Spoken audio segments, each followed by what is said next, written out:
Here in Havana, Cuba, there are dozens of hotspots like this where people pay a little to get Wi-Fi service here in the streets.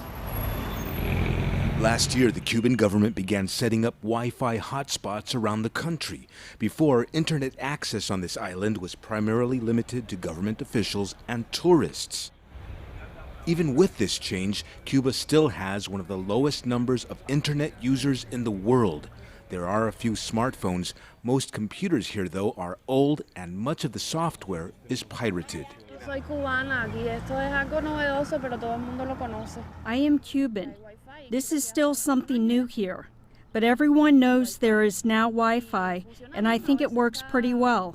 Sometimes it's a little slow, and sometimes it's fine. Pero es lo que hay. The Cuban government's telecommunications company, ETEXA, is the only internet service provider here.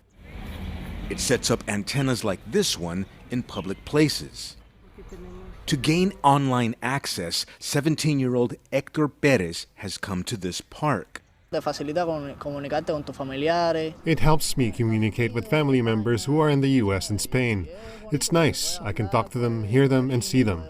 Before, this did not exist, and it was nearly impossible to chat with family members living abroad.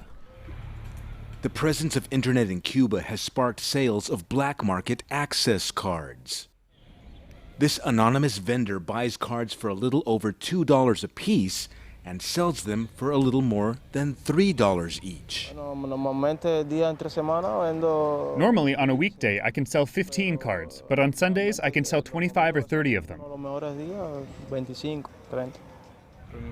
That puts his earnings of these illegal sales way over the top of minimum wage.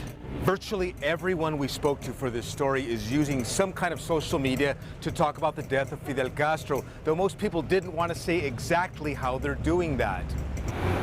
What is clear is that online access in this nation appears to be growing. Franc Contreras, Havana, Cuba.